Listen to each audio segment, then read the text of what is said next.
Greetings, warriors and dreamers. Welcome to the realms of sleep, where tonight we journey through the epic world of God of War. I am your guide through the 9 realms, where ancient gods whisper their secrets and mythic landscapes unfold before us. From the frost-covered mountains of Midgard to the golden halls of Asgard, these tales of gods and giants will carry you into peaceful slumber.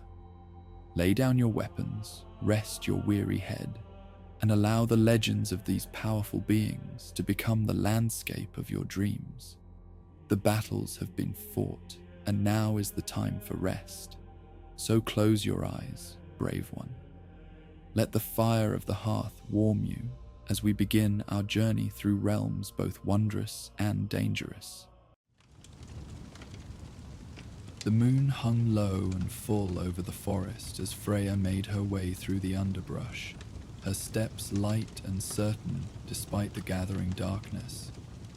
Spring had only just begun to touch the land, and the evening air carried a lingering chill that spoke of winter's reluctance to fully release its grip. She pulled her cloak tighter around her shoulders, appreciating its familiar weight and the memories it carried. A garment she had crafted herself many seasons ago when her days were filled with different purposes. The forest had changed with the passing years, as all things must. Trees she had once known as saplings now stood tall and proud, while others had fallen to make way for new growth. Yet, despite these natural shifts, Freya could sense something different tonight. A subtle vibration in the air, a faint call that had drawn her from her home and into the depths of the woods. Her instincts as a Vanir goddess, though diminished by Odin's curse, remained sharp enough to recognize when the old magic stirred. "What calls to me this night?" she whispered, more to herself than to any who might hear. Her voice, though soft, carried through the stillness with the clarity that had once commanded the attention of gods and mortals alike. As if in answer, a faint golden light flickered between the trees ahead, not the steady glow of a torch or campfire, but something more ephemeral.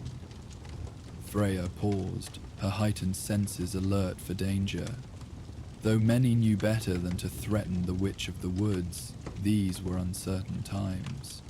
The coming of Ragnarok had been whispered of in the rustling leaves and flowing waters, and such cosmic upheaval often stirred ancient things from long slumber. The light pulsed again, revealing itself not as a single source but as many tiny points of illumination, like stars scattered through the forest. Curiosity overcame caution, and Freya continued forward, her steps nearly silent against the moss-covered ground. As she drew closer, the true nature of the lights became clear.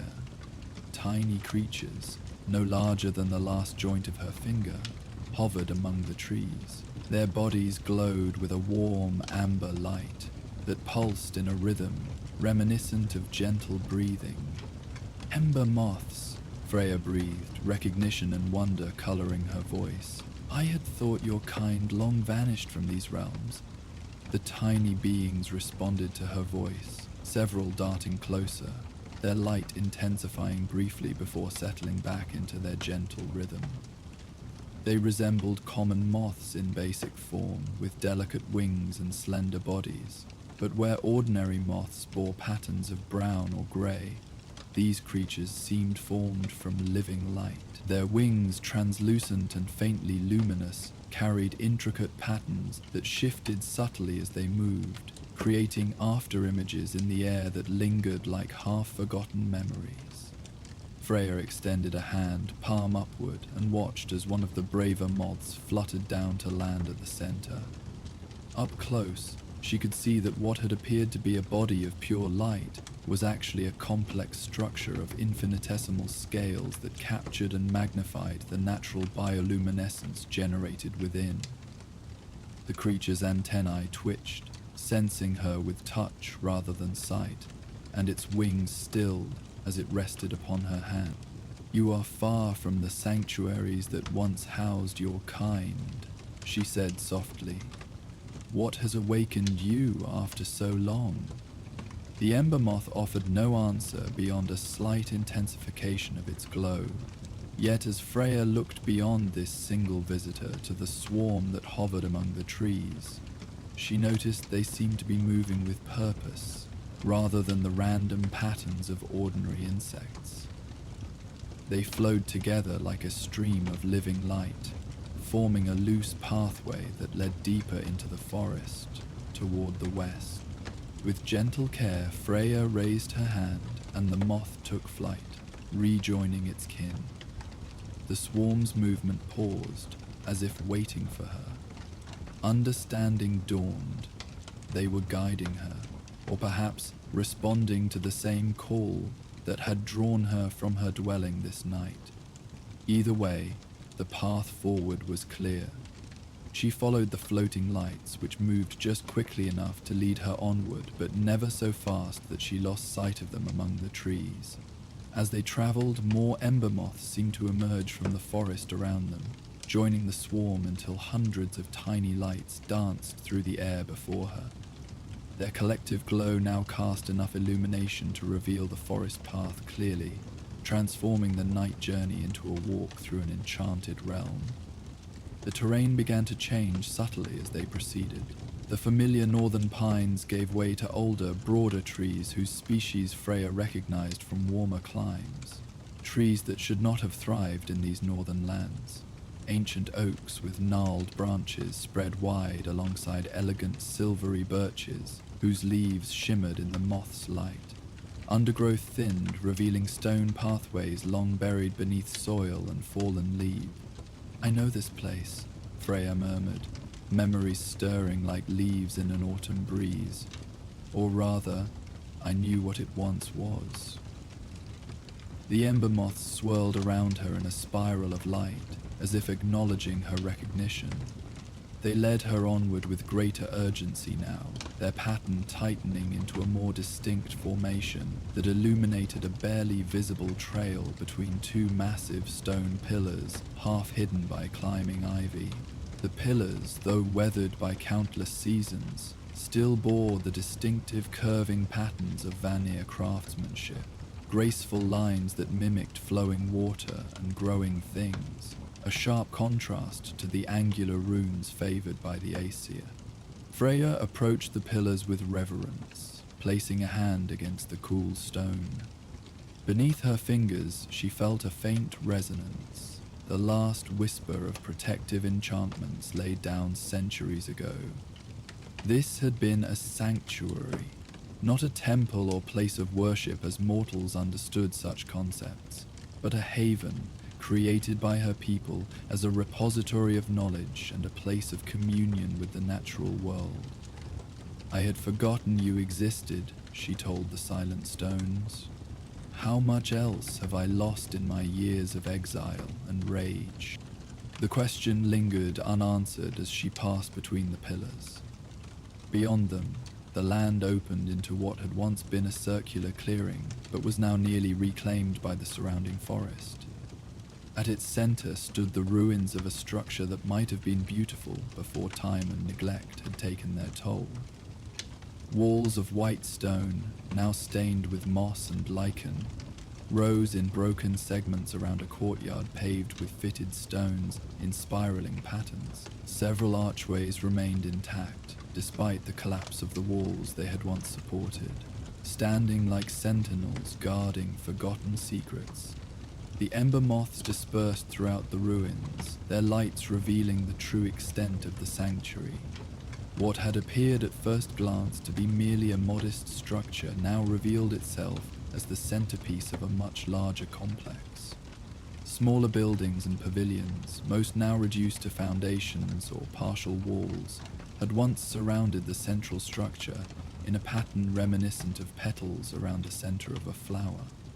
As she walked among the fallen stones, Freya could almost see the sanctuary as it had once been, a place of serene beauty where her people had gathered to share knowledge and maintain their connection to the natural cycles that governed all life. In those days before the war with the Aesir, before her marriage to Odin had sealed a fragile peace.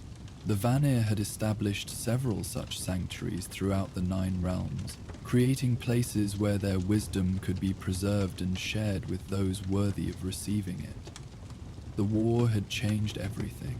Many sanctuaries had been destroyed in the conflict, their knowledge lost and their tenders scattered or slain. Others had been abandoned as the Vanir retreated to their home realm or, like Freya herself, found themselves living among the Aesir as hostages disguised as honored guests. That this place had survived even in its current state of decay was remarkable, a testament to the skill of those who had hidden it from unfriendly eyes. Freya walked slowly through the courtyard, memory and intuition guiding her steps where visible pathways had long since broken. The ember moth seemed content to illuminate her way, but offered no further direction, spreading throughout the ruins like stars scattered across a stone sky. As she explored, Freya noted signs that the sanctuary had not been destroyed by violence or deliberate desecration, but had simply been abandoned to the patient reclamation of nature. A small mercy in a realm too often marked by conflict. A soft sound from nearby drew her attention. Not the whisper of wind through leaves or the settling of ancient stones, but something alive. Turning toward the noise, Freya glimpsed a flash of russet fur as a fox darted between crumbling walls. The creature paused at a safe distance, regarding her with bright, curious eyes that reflected the golden light of the ember moths.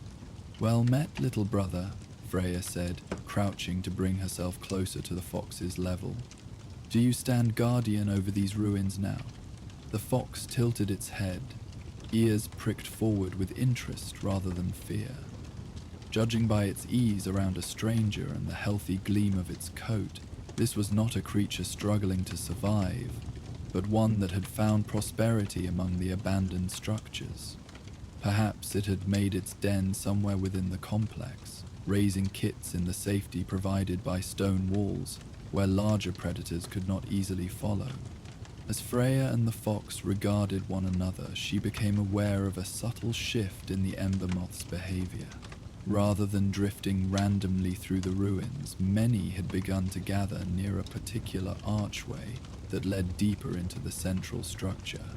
Their collective light pulsed with greater intensity, drawing her attention deliberately. "You wish me to follow?" she observed, rising from her crouch. The fox, seemingly curious about this development as well, padded a few steps in the direction of the gathering moths before looking back at Freya, as if encouraging her to proceed. With such guides, Freya approached the archway. Beyond it lay a chamber that had once been roofed but was now open to the sky, allowing moonlight to supplement the moth's glow. The room might have served as a gathering place or council chamber in the sanctuary's active days. Stone benches arranged in a semicircle faced a raised dais at the far end, where a single object stood untouched by the decay that had claimed the rest of the structure. It was a harp, not the grand instruments played in Asgard's halls, but a smaller, more personal creation, designed to accompany a single voice rather than dominate it. The instrument stood upright on the dais, its frame carved from pale wood that seemed to capture and reflect the light of the ember moths that now gathered around it in a cloud of gentle illumination. Freya approached with mounting wonder. The harp should have deteriorated long ago, its strings rotted and its wood warped by exposure to the elements, yet it appeared as pristine as the day it was crafted. An impossible preservation that spoke of powerful enchantment. As she drew closer, she recognized the distinctive patterns carved into its frame. Patterns she herself had designed, in a time before the wars between Vanir and Aesir, before her marriage to Odin, before the long years of grief and rage that had followed.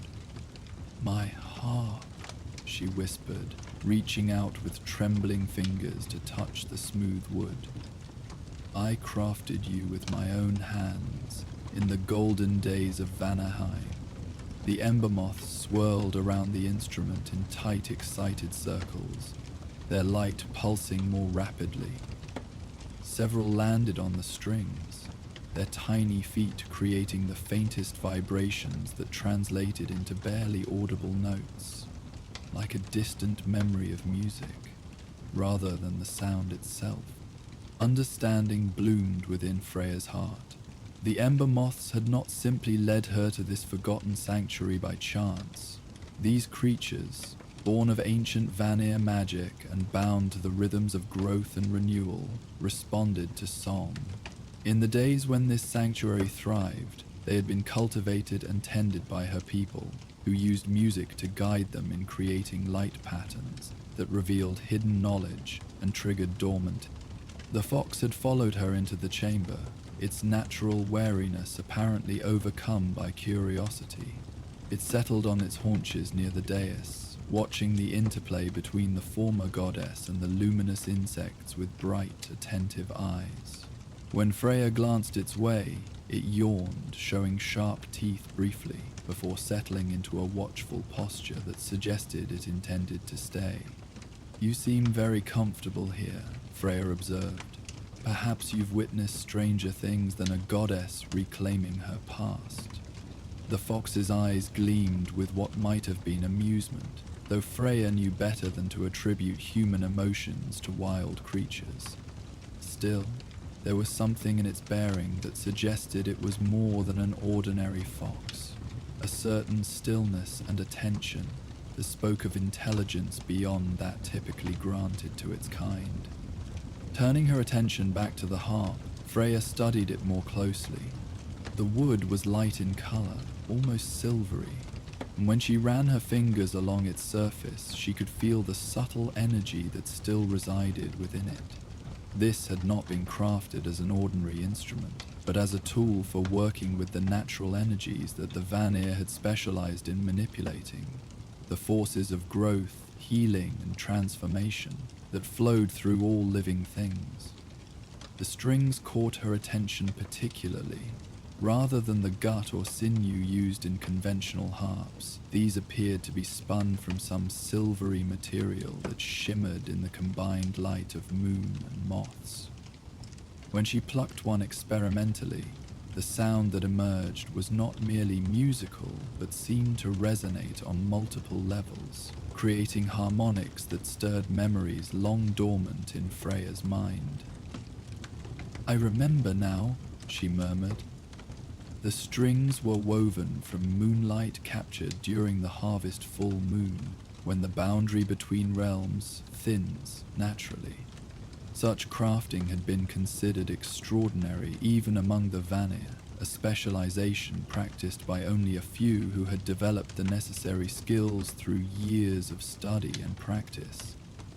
That Freya had mastered it spoke to her status and abilities before fate had diverted her path so dramatically. Lifting the harp from its stand, she expected it to feel strange in hands that had not held such an instrument in centuries. To her surprise, it nestled against her body as if returning to its natural place, its weight and balance perfectly suited to her frame, as of course it would be, having been crafted for her specifically. Her fingers moved to the strings without conscious direction, plucking a simple series of notes that awoke memories long dormant. The ember moths responded immediately, their light pulsing in perfect synchronization with the notes. They gathered more densely around Freya and the harp, their combined illumination creating a sphere of golden light that pushed back the shadows of the ruined chamber. Some settled on the stone benches around the room, their glowing bodies transforming plain rock into something magical and otherworldly. Encouraged by this response, Freya continued, moving from isolated notes to a simple melody that had once been as familiar to her as her own heartbeat. The tune was a Vanir lullaby, ancient even before her birth, traditionally sung to soothe children and ease the transition from wakefulness to dreams. As the melody took shape, more ember moths emerged from crevices in the walls and from beneath fallen stones, drawn by the music that called to something fundamental in their nature. Yet as Freya played, she became aware of gaps in her memory, places where the melody faltered because she could not recall the next progression. Centuries of separation from her heritage had taken their toll, leaving the song fragmented like the ruins around her. When she reached one such gap, her fingers hesitated, and the pattern of light created by the ember moths wavered in response. "I have forgotten," she admitted softly, a confession to herself as much as to the silent witnesses around her. "Too many years have passed." The fox made a soft huffing sound, almost like encouragement. It had crept closer during her playing, and now sat barely an arm's length away, its attention fixed on the harp with an almost unnatural focus. The ember moths, though their pattern had destabilized, continued to hover expectantly, as if waiting for her to find her way back to the path of the melody. Freya closed her eyes, reaching, not for specific memories, but for the feeling that had once guided her fingers. The lullaby was not merely a sequence of notes, but an expression of the Vanir understanding of the world, the cycles of growth and rest, of light and shadow, of waking and dreaming. If she could reconnect with that fundamental knowledge, perhaps the specific notes would follow. A breath, then another. She allowed herself to feel the weight of the harp against her body, the tension of the strings beneath her fingers, the presence of the ancient sanctuary around her. This place had been created as a repository of Vanir wisdom, a sanctuary where her people could maintain their connection to the natural world, even as war with the Aesir threatened to sever it. Some essence of that purpose must remain, despite the centuries of abandonment. When her fingers returned to the strings, the melody that emerged was not exactly the one she had been attempting to recreate. Instead, it was something both familiar and new, a variation that acknowledged the gaps in her memory while finding a path around them. The ember moths responded with immediate enthusiasm, their light stabilizing into a coherent pattern that rotated slowly around Freya and the harp. The fox had crept even closer, now sitting directly beside her, its warm fur occasionally brushing against her leg as it shifted position. Its eyes remained fixed on the harp, ears swiveling occasionally to catch every nuance of the music that flowed from the strings. Encouraged by these responses, Freya added her voice to the melody. Though she had not sung in many years, not since the days before her son's imprisonment by Odin, her voice remained clear and true, carrying the ancient words with a power that belied her current diminished status in the cosmic hierarchy. Gentle night embraces day, stars emerge to light the way, through shadows deep and dreams so sweet, where sleeping minds and memories meet. As she sang, the ember moth's behavior changed dramatically. Rather than simply pulsing in time with the music, they began to arrange themselves in complex geometric patterns that shifted and evolved with each verse. Lines of light formed and reformed in the air around her, creating symbols and shapes that stirred recognition in Freya's mind. Old Vanir sigils representing concepts too complex for words alone to capture. One pattern in particular caught her attention. A spiral configuration that began near the floor and rose in widening circles toward the open ceiling above. Within this spiral, smaller patterns formed and dissolved, creating a visual representation of the lullaby's themes of transformation and renewal. The moths moved with such precision that it seemed impossible they were acting without guidance. Yet Freya knew she was not consciously directing them. Rather, the music itself was creating a framework that the creatures responded to instinctively, drawing on patterns embedded in their very nature by Vanir magic long ago. The fox watched the display with remarkable calmness, its eyes tracking the movements of the living lights as if it understood their significance. When Freya reached the end of the verse, it yipped softly, an unmistakable encouragement to continue. Drawing breath, Freya moved to the next verse, her confidence growing as the connection to her past strengthened. Seeds of thought in darkness grow, secrets only dreamers know. Paths unfold beneath closed eyes, where ancient wisdom never dies. With these words, the ember moth's pattern shifted again, the symbolic shapes giving way to a more directed formation. They created a flowing stream of light that extended from where Freya sat toward a section of wall that appeared solid and unremarkable. As the light touched the stones, faint lines became visible, the outline of a doorway that had been concealed by magic rather than physical barricade. Understanding the moth's guidance, Freya continued playing while rising carefully to her feet. The cloud of light maintained its path as she moved toward the hidden door, illuminating details that had been invisible moments before.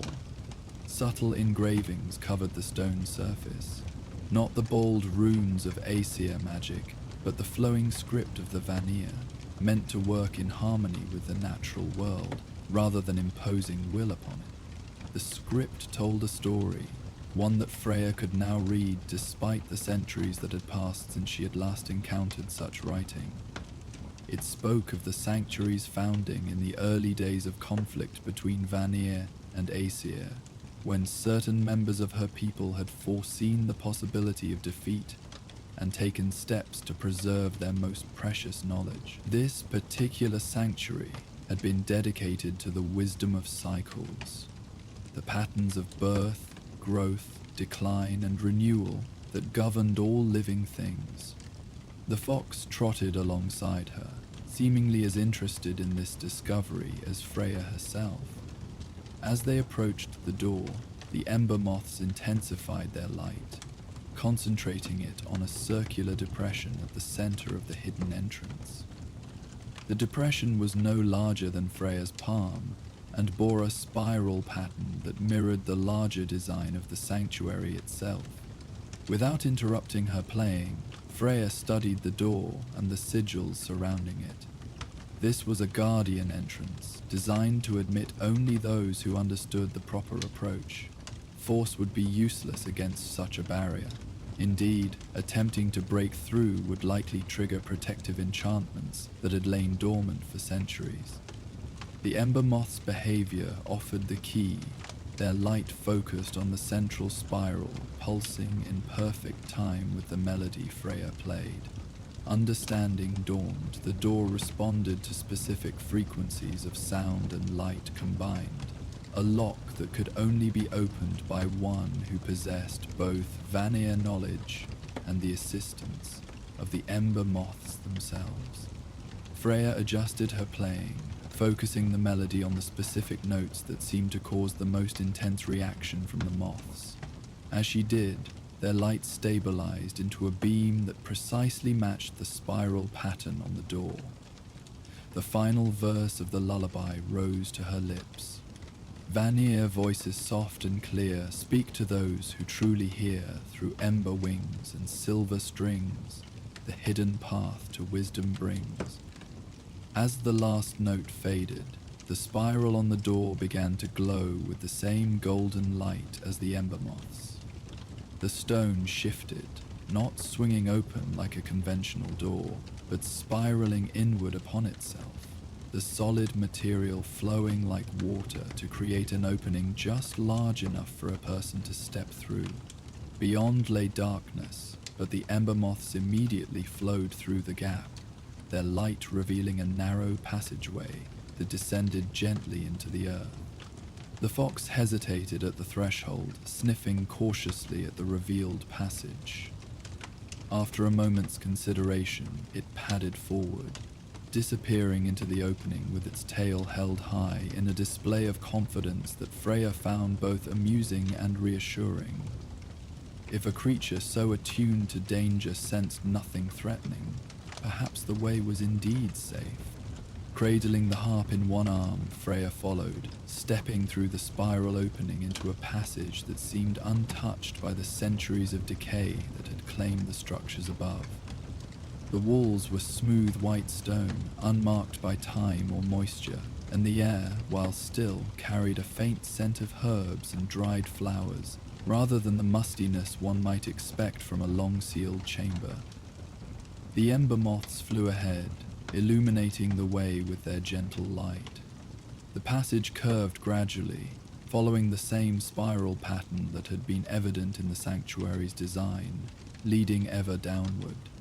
Freya estimated they had descended perhaps twice her height when the passage opened into a circular chamber that took her breath away with its pristine condition and obvious significance. This was the true heart of the sanctuary, a hidden library and repository of Vanir knowledge. The circular room was lined with shelves containing scrolls, books, and artifacts, all apparently protected from time's decay by the same magic that had preserved the harp. At the center stood a pedestal of white stone, upon which rested a single large tome bound in pale leather and inlaid with mother of pearl that caught and reflected the moth's light.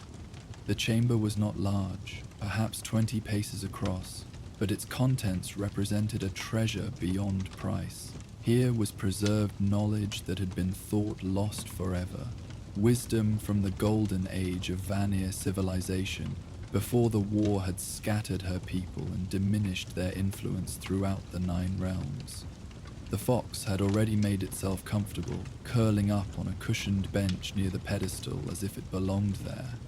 It watched Freya with bright eyes that held an intelligence almost too keen for a mundane creature. "You've been here before," Freya observed, addressing the fox directly. "Perhaps you are more than you appear." The fox made no response beyond a slow blink that might have been agreement, turning its attention to grooming its tail with methodical care. Whatever its nature, it seemed content to share this discovery, rather than challenging Freya's presence. The ember moths dispersed throughout the chamber, some settling on shelves or hovering near particular scrolls as if highlighting them for attention. Others gathered around the central tome, their light illuminating the cover where symbols were inlaid in a circular pattern around a central image of a tree. Not Yggdrasil as depicted in Aesir lore, but an earlier, more primal representation of the world's interconnected nature. Approaching the pedestal, Freya gently placed the harp on a smaller stand nearby that seemed designed specifically for it. The instrument settled into place with a soft harmonic resonance, as if reuniting with a long-separated companion.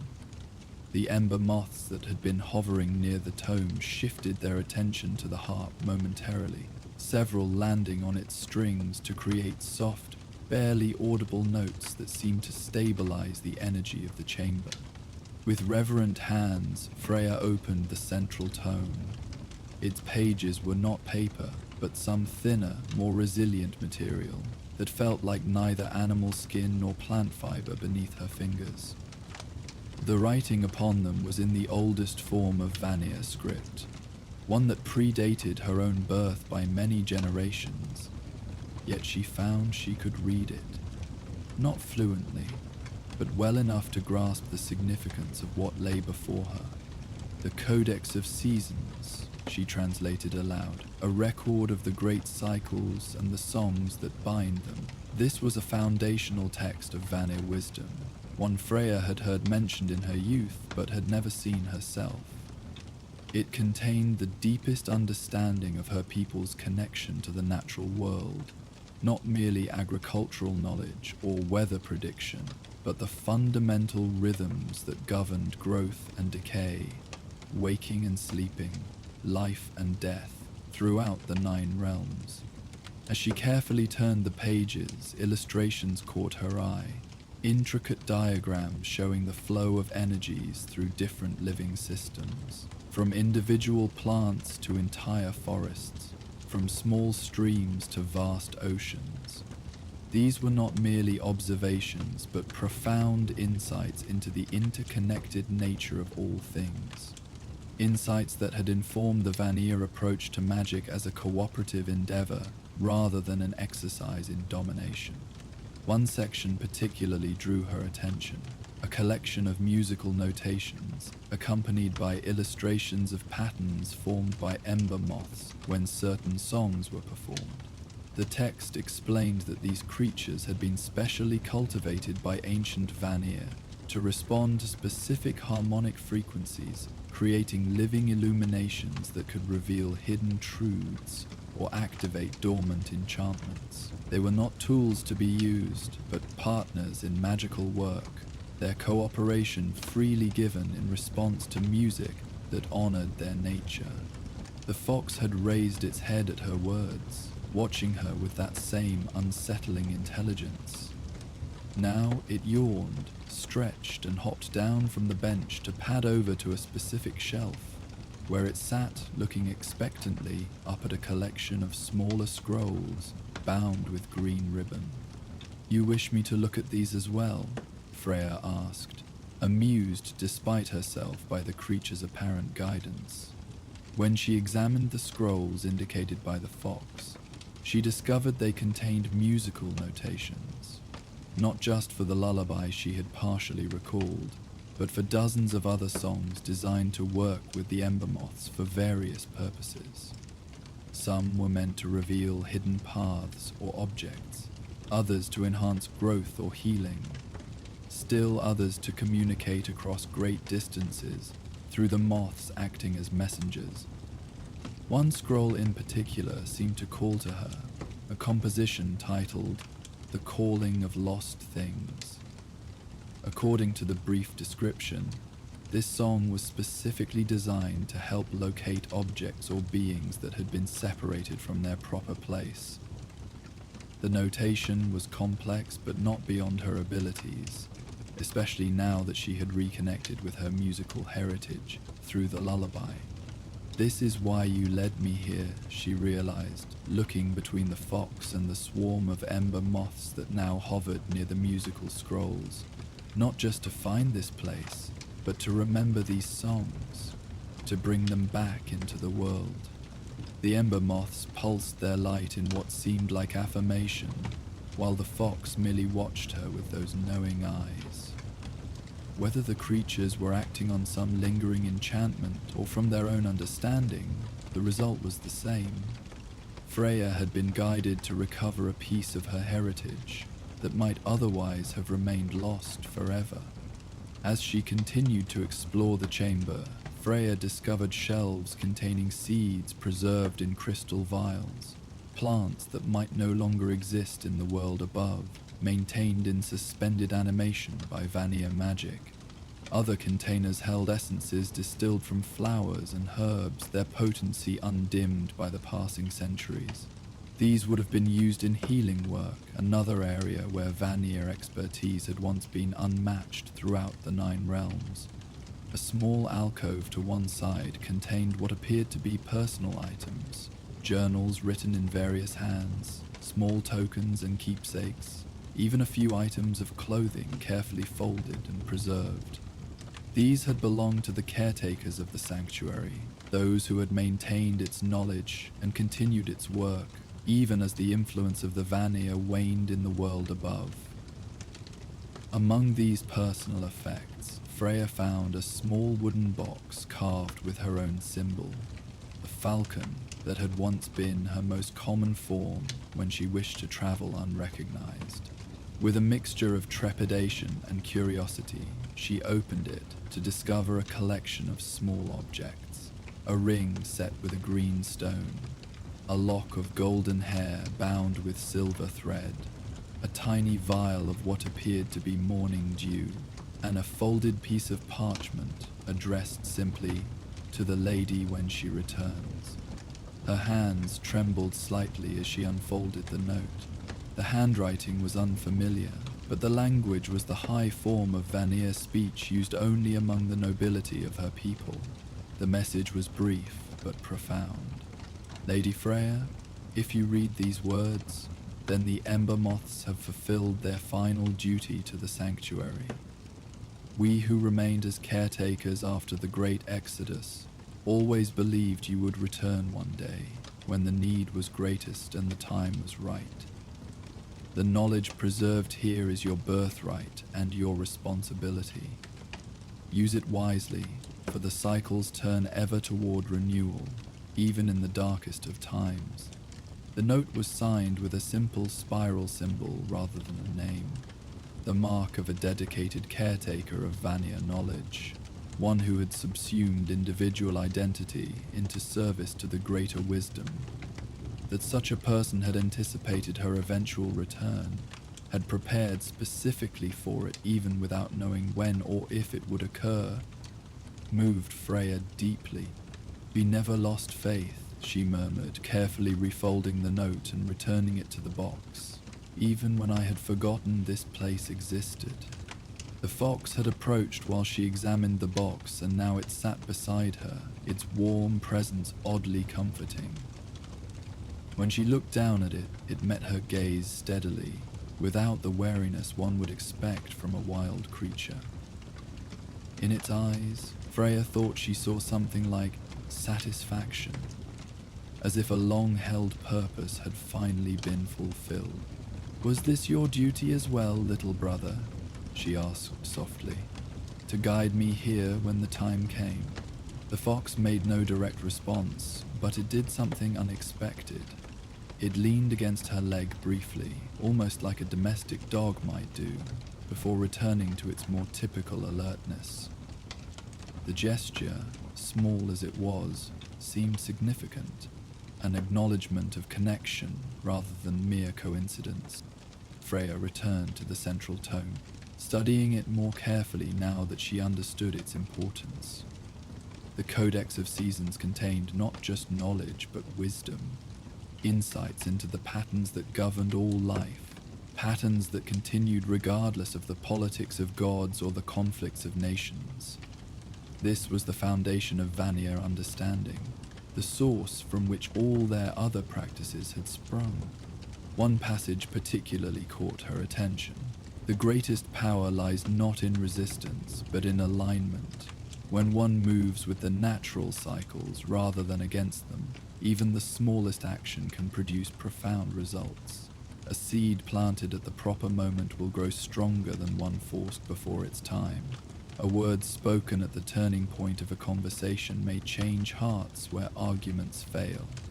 This is the essence of our way, to discern the proper moment and act in harmony with it." This philosophy stood in such stark contrast to the Aesir approach, which valued strength and will above all else. Odin, with his constant quest for knowledge as a means to power, had never truly understood the Vanya perspective, that true wisdom lay not in accumulation, but in harmonious application, not in controlling nature, but in becoming a conscious participant in its endless dance. As Freya contemplated these differences, she realized that her years among the Aesir had changed her more than she had recognized. Her righteous anger at Odin's treatment of her son, while justified, had led her to adopt methods and attitudes more aligned with Aesir thinking than with her Vanir heritage. She had sought control rather than alignment, vengeance rather than restoration. "I have strayed far from my path," she acknowledged quietly. "Perhaps that is why I was led here, not just to recover lost knowledge, but to remember who I truly am." The ember moths, which had been hovering quietly while she read, suddenly intensified their light, creating a gentle pulse that drew her attention back to the harp. Several had landed on its strings, their tiny movements creating faint, intermittent notes as if they were attempting to play it themselves. Understanding their suggestion, Freya returned to the instrument, unrolling the scroll containing the calling of lost things before her. The notation was complex but not indecipherable, especially now that her connection to her musical heritage had been reawakened through the lullaby. Before beginning, she took a moment to center herself, remembering the Vanir approach to music not as performance but as communication, a way of aligning personal intention with larger patterns. This song was not meant to impose will upon the world, but to create resonance with the natural tendency of separated things to seek reunion. Her fingers moved across the strings with increasing confidence, producing notes that seemed to hang in the air longer than should have been physically possible. The melody was neither sad nor joyful, but something more complex, a musical representation of the feeling of incompleteness seeking resolution, of fragments yearning to become whole. As she played, the ember moths responded with extraordinary coordination, arranging themselves into patterns that shifted and flowed with the music's progression. They created a three-dimensional map of light within the chamber, with lines connecting various points and configurations that seemed random at first, but gradually revealed underlying order, like constellations emerging from scattered stars. The fox watched the performance with rapt attention, its ears pricked forward and its body perfectly still. When the song approached what Freya sensed was its climax, the creature stood and moved to a specific point within the light pattern, sitting precisely where several lines converged. As she played the final sequence of notes, the moths concentrated their light on this spot, revealing a small indentation in the floor that had been invisible before. When the song concluded, Freya set the harp aside and moved to investigate this new discovery. The indentation was circular, about the span of 2 hands across, with the same spiral pattern that had marked the hidden door above. Yet this was not another doorway, but something different. A repository of some kind, designed to protect something particularly precious. Following instinct, guided by her renewed understanding of Vanir methods, Freya placed her palm against the spiral and hummed a simple 3-note sequence that had formed the core of the calling of lost things. The floor responded immediately, the spiral pattern glowing briefly before the circle of stone receded downward and then slid aside, revealing a small compartment beneath. Within lay a slender wooden box, its surface unmarked by any symbol or decoration. When Freya lifted it from its hiding place, she found it surprisingly light, as if it contained something insubstantial. The lid opened easily, revealing a single object nestled on a bed of what appeared to be preserved moss, still green and living, despite its long concealment. It was a seed, larger than any ordinary plant seed, about the size of a small plum, with a golden brown surface that gleamed in the moth's light. Freya recognized it immediately, though she had not seen one in centuries. A world tree seed, she breathed, scarcely believing what she held. I thought them all lost or destroyed.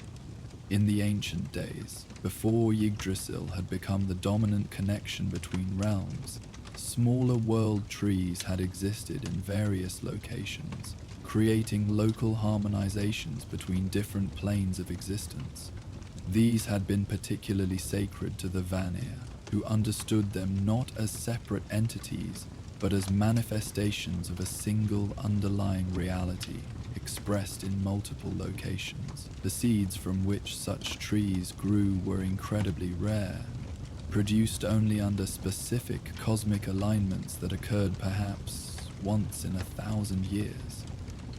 That the caretakers had preserved such a seed here, maintaining it in viable condition through centuries of isolation, spoke to how important they had considered this sanctuary and its eventual rediscovery. This was not merely a repository of knowledge, but a seed bank for the future, a place from which regeneration might begin when the proper time arrived.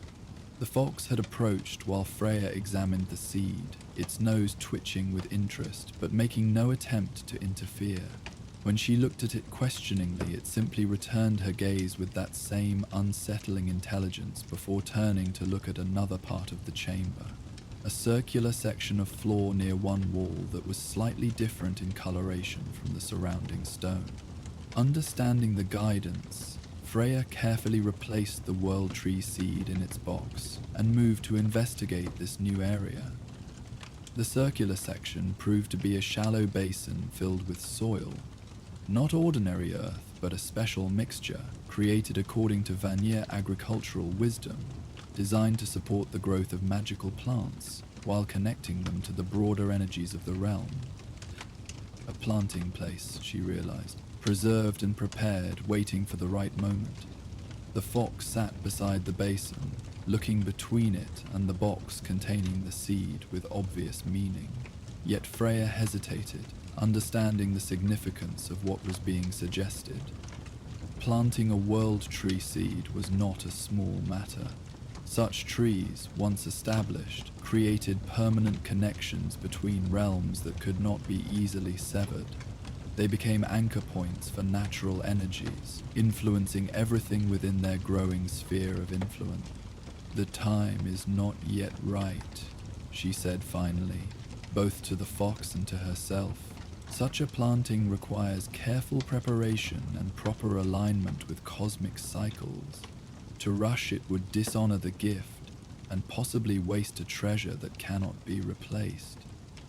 The fox seemed to accept this decision, rising and returning to the cushioned bench where it had first settled. The ember moths, which had been hovering expectantly near the basin, dispersed throughout the chamber once more, their light returning to its gentle, ambient quality rather than the focused intensity that had revealed the hidden compartment. Freya returned the seed box to its hiding place, sealing the compartment with the same musical phrase that had opened it. She would return for it when the proper time came, when she had remastered the knowledge preserved in this sanctuary and could ensure the seed would have the best possible conditions for growth. For now, there was much to learn from the Codex of Seasons and the other preserved writings. Some of this knowledge might be immediately applicable to her current circumstances, offering new approaches to challenges she had been facing. Other aspects would require longer study and practice to fully integrate. The fox had stretched out on the bench, apparently content to rest while Freya explored the chamber more thoroughly. The creature's ease in this magical environment continued to suggest it was more than an ordinary animal, yet it made no attempt to reveal any greater nature or purpose beyond its role as guide. As she moved around the chamber examining different scrolls and artifacts, Freya found herself humming the lullaby that had opened the hidden door. The simple melody now felt like a thread connecting her present self to her past, bridging the centuries of separation from her heritage with gentle persistence. The ember moths responded to her humming, their light pulsing subtly in time with the notes. Several followed her movements, illuminating whatever she chose to examine, while others maintained their positions throughout the chamber like living lamps, ensuring no corner remained in darkness. Time seemed to flow differently in this preserved space. What felt like perhaps an hour of exploration might have been considerably longer in the world above.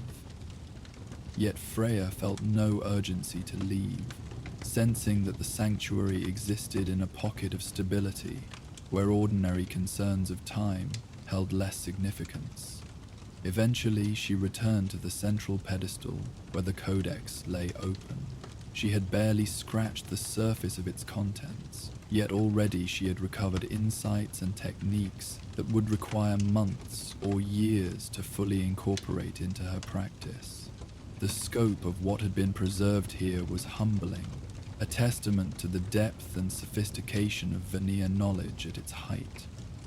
"I cannot absorb it all at once," she acknowledged.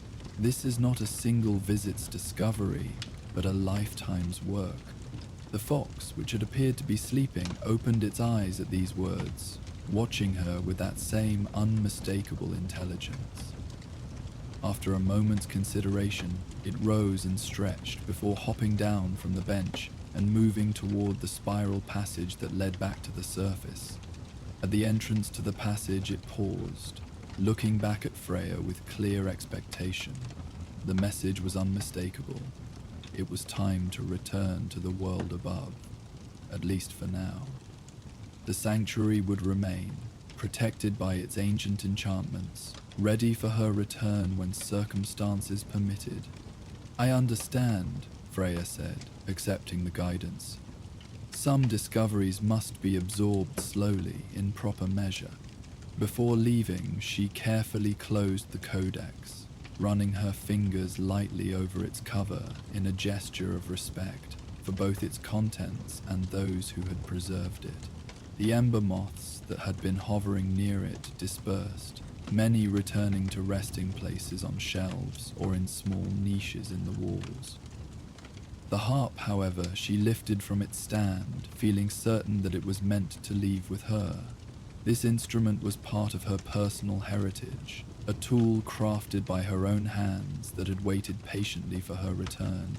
Taking it back into the world would help maintain her connection to what she had discovered here, allowing her to continue working with the ember moths and developing the musical skills that had once been so central to her identity.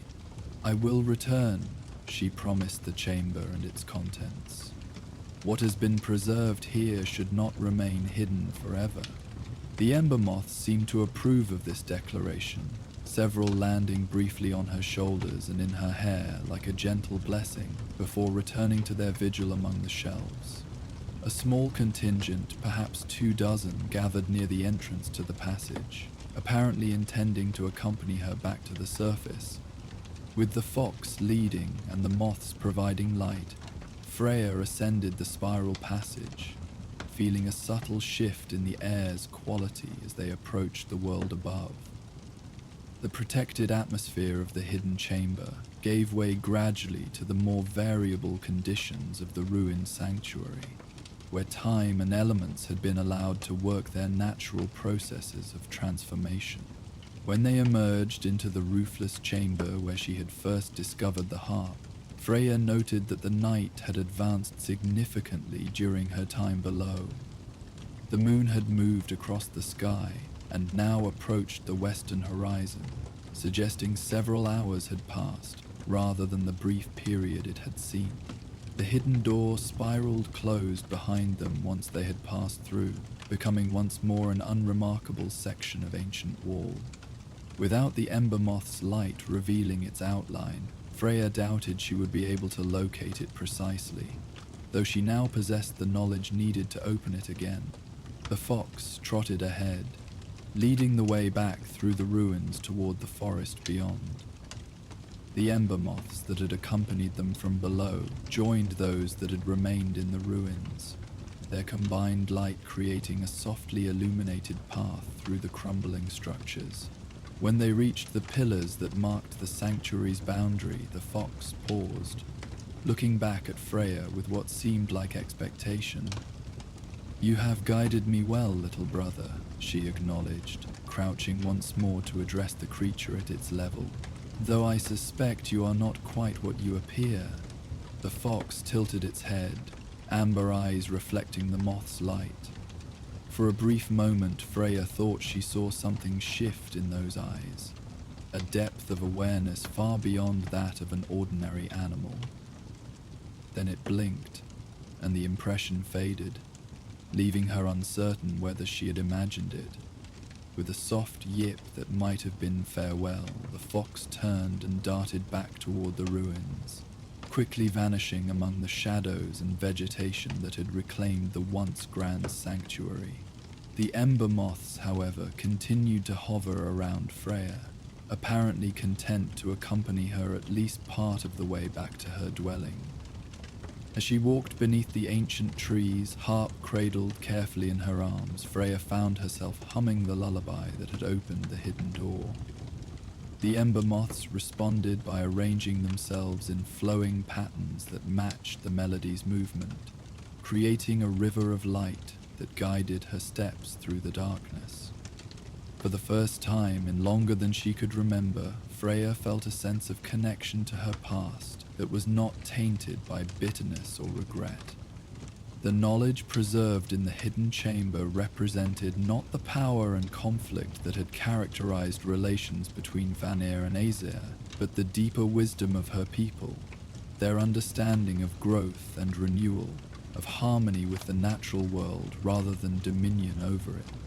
The Witch of the Woods had spent years focused on vengeance and protection, her powers bent toward shielding herself and her son from the consequences of their complicated histories. Yet the ember moths and their hidden sanctuary reminded her of other aspects of her nature: the healer, the nurturer, the keeper of songs that brought light to darkness. As the first hint of dawn began to lighten the eastern sky, Freya reached the edge of the forest near her dwelling. The ember moths, which had accompanied her throughout the journey, began to disperse, their light fading as day approached. Yet she knew they would not truly leave. They would remain in the forest, hidden during daylight hours, but emerging again with twilight, drawn to the songs she now remembered. Before the last of the moths departed, Freya played a final brief melody on the harp, a promise set to music that she would return to the sanctuary, that the knowledge preserved there would not remain dormant, that the songs would be sung again. The tiny creatures swirled around her in a spiral of golden light, their movement conveying acknowledgement and perhaps approval before they scattered to find shelter from the coming day. Standing alone in the gentle light of early morning, harp in hand and heart lighter than it had been in centuries, Freya gazed toward the new day with a sense of renewed purpose. The world stood on the cusp of great change. The whispers of Ragnarok grew stronger with each passing season, but perhaps change need not mean only destruction. Perhaps it could also mean remembrance, recovery, the rediscovery of wisdom long thought lost. She traced a finger along the carved frame of the harp, feeling the patterns she herself had designed in a different age. "We begin again," she murmured, the words half promise, half prayer. "Not as we were, but as we might yet become."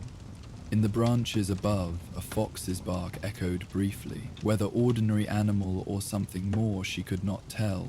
But as she turned toward home, Freya felt certain that she had found not just a repository of ancient knowledge, but a new path forward.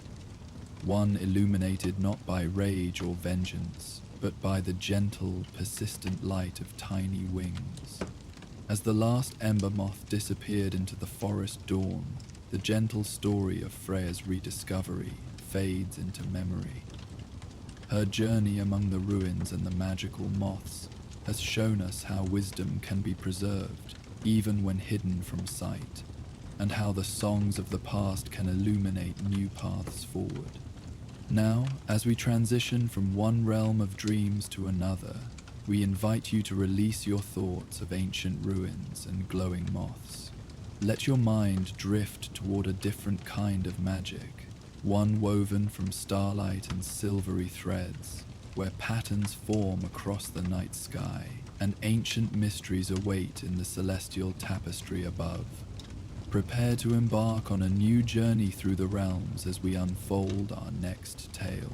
The evening breeze carried the scent of juniper and wild heather across the highest hill in Vanaheim as Freya made her final ascent.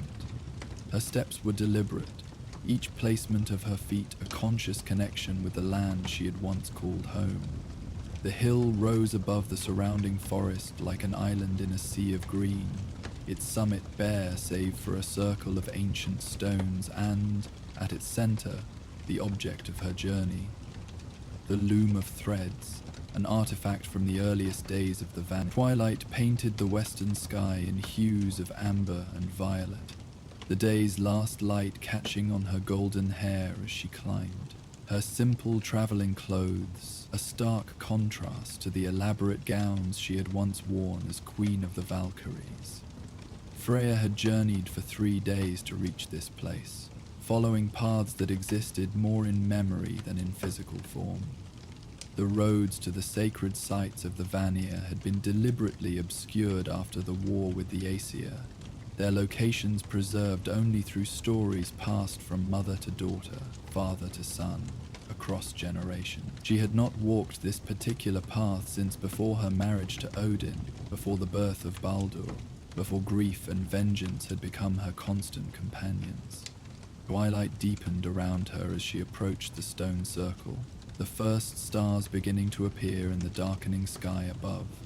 The loom itself seemed unremarkable at first glance, weathered wood darkened by countless seasons, its frame standing only as tall as Freya herself. Yet, even from a distance, she could sense the dormant power within it, like the quiet breathing of a deeply sleeping creature. The energy it contained was not the forceful, demanding power of Aesir magic, but the subtle, persistent strength of the Vanir.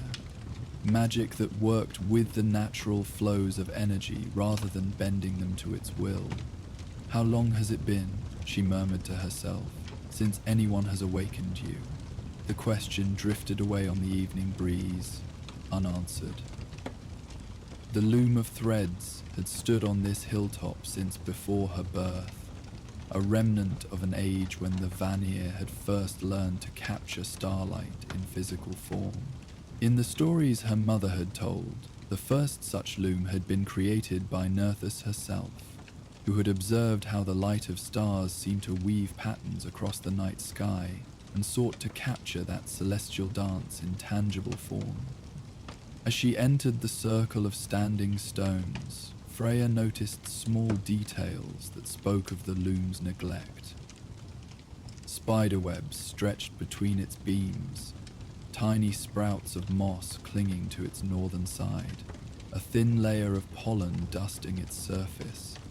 Yet its structure remained sound, a testament to the skill of its ancient makers and the enchantments woven into its very being. The stones surrounding it stood like silent guardians, their surfaces etched with runes and symbols that told the story of the loom's creation and purpose for those with the knowledge to read them. She circled it once, trailing her fingers just above its surface without touching, feeling the subtle vibrations of magic still present despite years of disuse. The loom had been created in an age when the boundaries between the physical and the magical were less defined. When the Vanir wove spells as naturally as they breathed, it was an extension of their understanding that all things, objects, beings, forces, were connected by invisible threads that could be manipulated by those with the knowledge and skill to do so. Unlike the Aesir, who saw magic primarily as a tool for power and conquest, the Vanir had viewed it as a means of communion and creation. "I remember the stories," Freya spoke softly to the loom, "of how our ancestors would gather here during the longest nights of winter, when the stars shone brightest. How they would weave memory cloths, capturing not just events, but feelings, intentions, dreams." Her voice seemed to wake something in the ancient artifact, a subtle shift in its presence, like a sleeper stirring at the sound of a familiar voice. The wood seemed to warm slightly beneath her hovering fingers, responding to the presence of one with Vanir blood and training.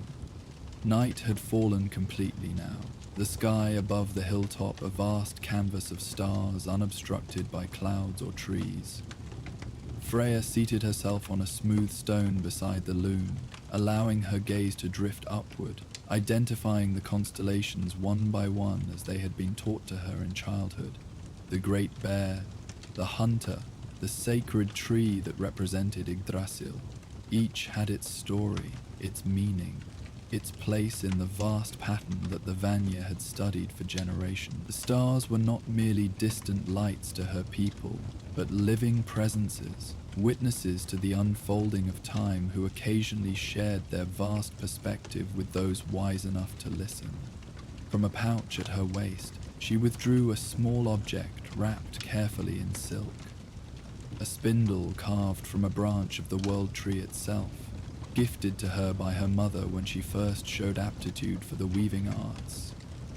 Its wood gleamed softly in the starlight, the intricate runes carved into its surface still clear despite the passage of centuries. The spindle had been her constant companion through the ages, one of the few possessions she had managed to keep with her through all the changes and upheavals of her long life.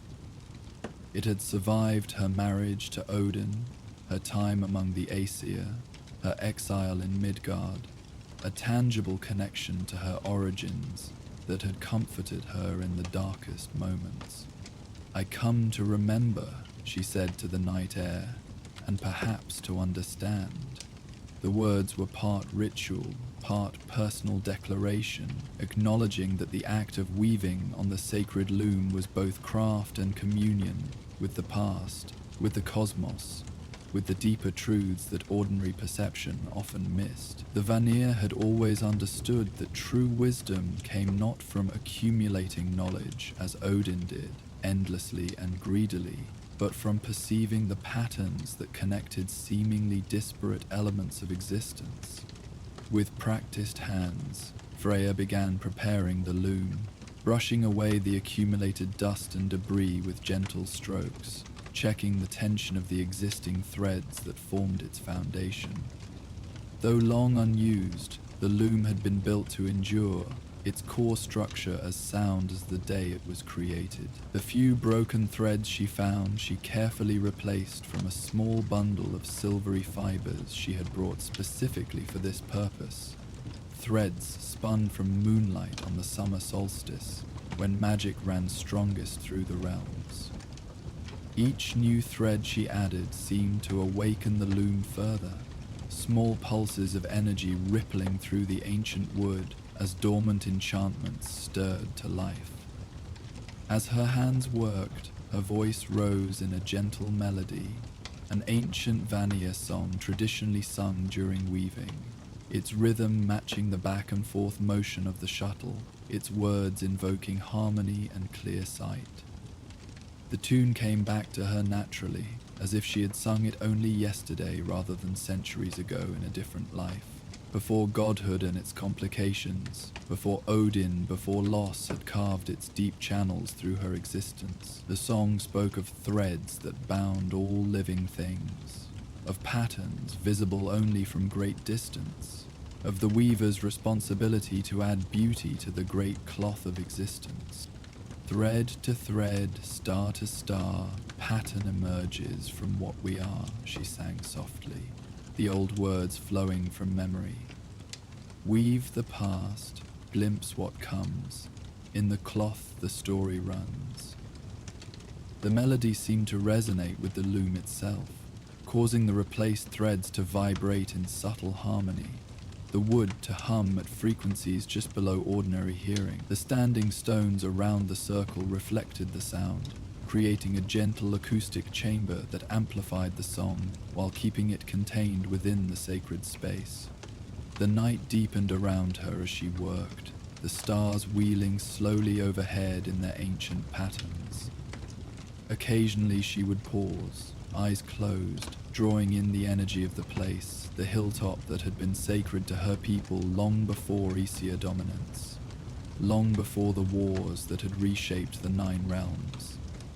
Here the essence of Vanaheim remained pure, untouched by the conflicts that had altered so much else. The air itself seemed different, richer somehow, as if the boundary between realms was thinner in this place, allowing more of Vanaheim's inherent magic to flow through.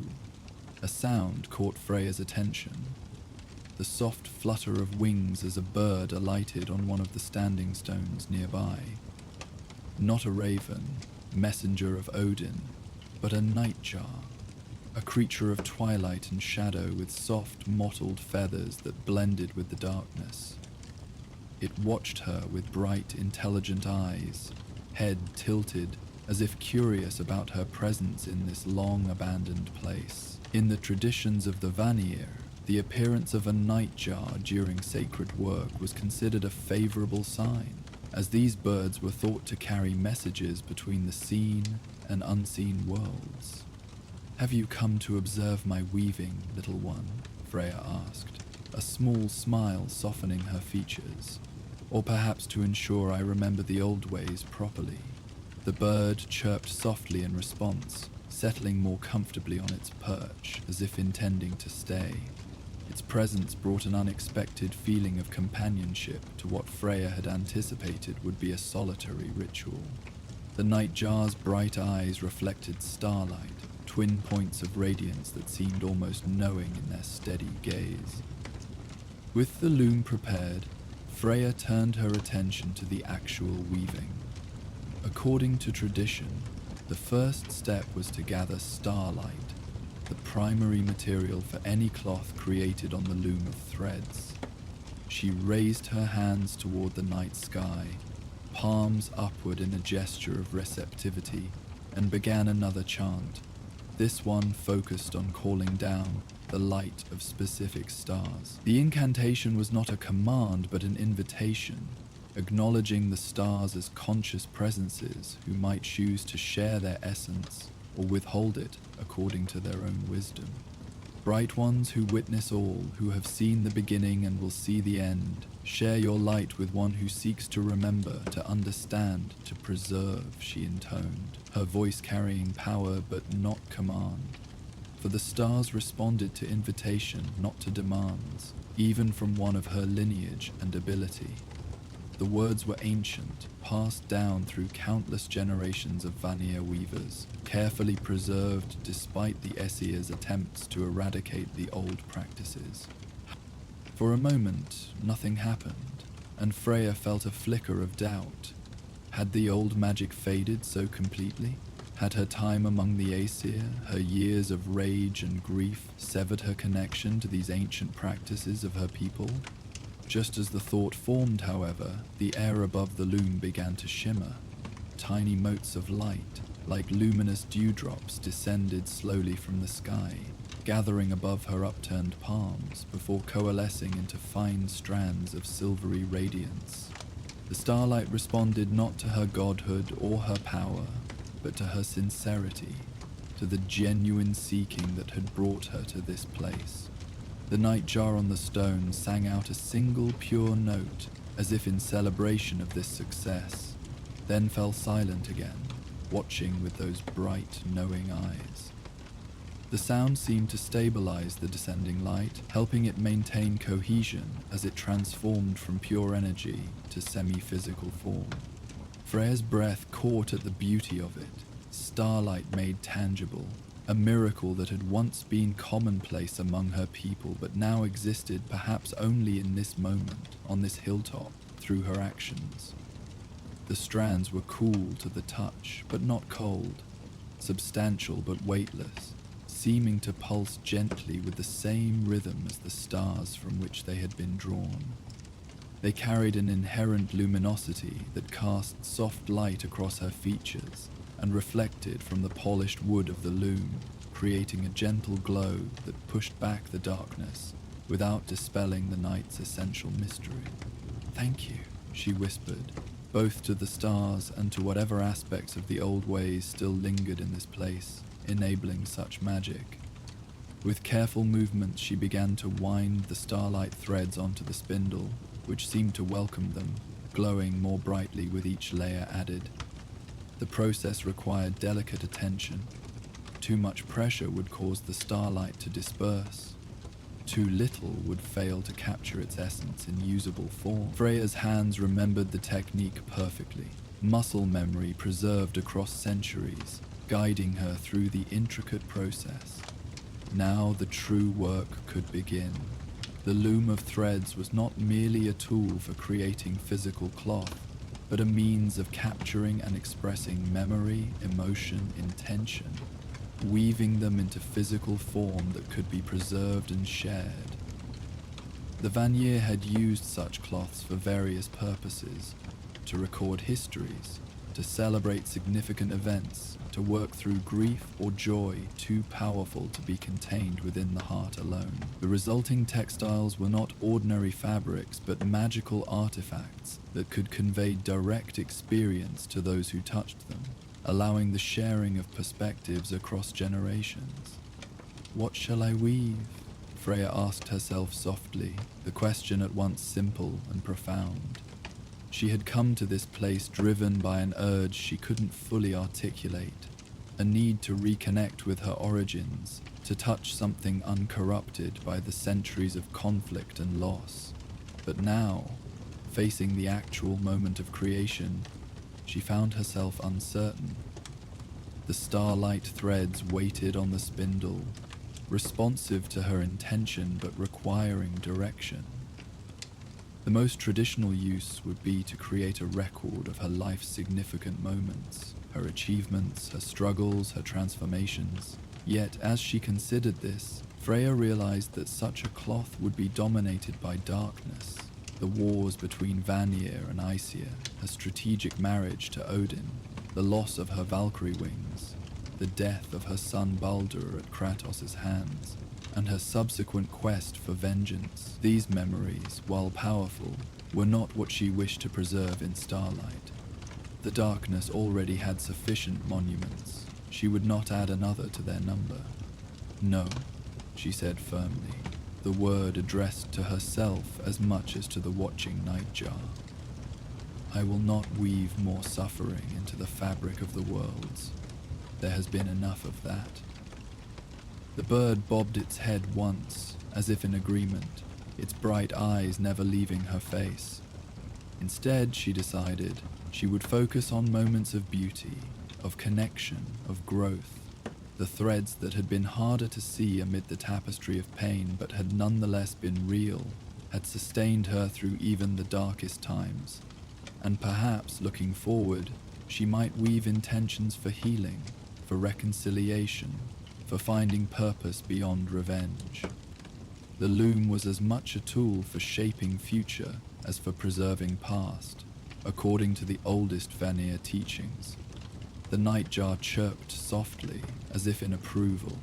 Its presence offered silent witness to her work, neither judging nor guiding, but simply acknowledging, and Freya found unexpected comfort in this simple companionship. In the traditions of her people, witnessing was considered a sacred role, the observer who helped bring something into full existence through the act of conscious attention. Freya threaded the loom with the spun starlight, her movements slow and deliberate, conscious that each action carried meaning. The wooden frame seemed to come more fully alive under her touch, the dormant enchantments awakening after their long sleep. Small runes carved into the wood began to glow faintly, and the air around the loom took on a subtle shimmer, as if reality itself was becoming more permeable in this space. The boundaries between memory and present, between thought and form, grew thinner as the ancient tool fulfilled its purpose. First the foundation, she murmured, beginning the actual weaving process. In the tradition of her people, every cloth began with a base pattern representing the weaver's essential nature, their soul's signature, unique as a fingerprint. Freya's hands moved with muscle memory, creating an intricate design of interlocking spirals and flowing lines that spoke of adaptability, resilience, wisdom hard-won through suffering. The pattern emerged without conscious planning, her deepest self expressing itself through the movement of her hands, starlight responding to inner truth that could not be falsified or disguised. As the pattern emerged, Freya felt a subtle shift within herself, a reconnection to aspects of her being that had been overshadowed by more recent identities. Queen, hostage, mother, sorceress, avenger. Beneath all these, she remained fundamentally Vanir, a daughter of a people who had understood the world as an interconnected whole, who had valued harmony and growth over dominance and stasis. The realization came not as thought, but as feeling, a sense of homecoming that brought unexpected tears to her eyes, quickly blinked away as she continued her work. I had almost forgotten, she said softly, fingers continuing their dance across the loom. How different we were, my people and the Aesir. How differently we saw the nature of power, of wisdom, of purpose. The realization brought neither pride nor bitterness, merely a clear recognition of truths long obscured by the complications of her journey. The Vanir had understood power as something that flowed through rather than something possessed, wisdom as perspective rather than accumulated knowledge, purpose as contribution rather than achievement. With the foundation established, Freya paused, considering what memory to capture first. After a moment's reflection, she decided to begin not with the distant past, but with a more recent experience. A moment that had reminded her there could be more to existence than the cycle of violence and retribution that had consumed her for so long. The starlight threads seemed to respond to her decision, shifting slightly on the loom as if arranging themselves to better capture this particular memory. She thought of a young woman she had encountered in the forest not long ago, a healer seeking specific herbs that grew only in Freya's protected grove. Rather than turning her away, Freya had felt moved to share knowledge. Spending an afternoon teaching the eager student about plants most mortals never encountered, the woman's genuine appreciation and her dedication to using the knowledge to ease suffering had touched something in Freya that she had thought long dead, a desire to nurture, to contribute positively to the worlds rather than merely surviving within them or bending them to her will. It had been a small interaction, insignificant by the measure of godly deeds, yet it had left her feeling more herself than she had in centuries. As Freya focused on this memory, the starlight threads began to shift color slightly, taking on hints of green and gold that reflected the forest setting and the warmth of the interaction. The loom seemed to respond to her intentions, the shuttle moving with increasing smoothness, as if eager to help manifest this particular story. The memory flowed from her mind through her hands into the developing cloth, becoming simultaneously more vivid in her own recollection as it took physical form in the weaving. "Yes," she murmured, "this is worth preserving. Not grand battles or cosmic struggles, but the simple act of sharing knowledge, of connecting across difference." The cloth began to show an abstract yet recognizable scene, two figures amid stylized foliage, a transfer of something luminous between them that represented the knowledge shared. The image was not literal but symbolic, capturing the essence of the experience rather than its surface appearance. In this way, the loom of threads enabled a form of communication more profound than words alone could achieve, accessing layers of meaning that ordinary language could only approximate. The nightjar sang a brief melody, 3 notes rising and falling, before returning to its watchful silence. Above, the stars continued their slow dance across the heavens, certain constellations setting as others rose to take their place. Freya worked steadily, losing track of time as she immersed herself in the weaving process. The rhythm of the shuttle, the subtle resistance of the threads, the gradual emergence of pattern from individual elements, all combined to create a meditative state where past and present seemed equally accessible, equally real. From that first memory, she moved backward in time, selecting moments not for their historical significance, but for their emotional resonance. Instances where she had glimpsed possibilities beyond the limited roles assigned to her by circumstance or the expectations of others. The cloth grew accordingly, each new section adding complexity and beauty to the developing whole, colors shifting as the starlight threads responded to the nature of each memory being captured. She wove the memory of teaching a young Baldur to communicate with the plants and animals of the forest, his childish delight when a butterfly landed on his outstretched finger, responding to his gentle call. The pain of his later fate remained, but in capturing this moment, Freya honored the joy that had been equally real, equally true. The starlight threads took on a warm golden hue in this section, reflecting the sunlight that had filtered through the forest canopy that long ago afternoon, illuminating her son's smile with natural radiance. that matched his inner light. She wove her first discovery of her affinity for cider magic, the moment when she realized that she could perceive the underlying connections between all living things and, with practice and wisdom, influence those connections toward harmony or discord.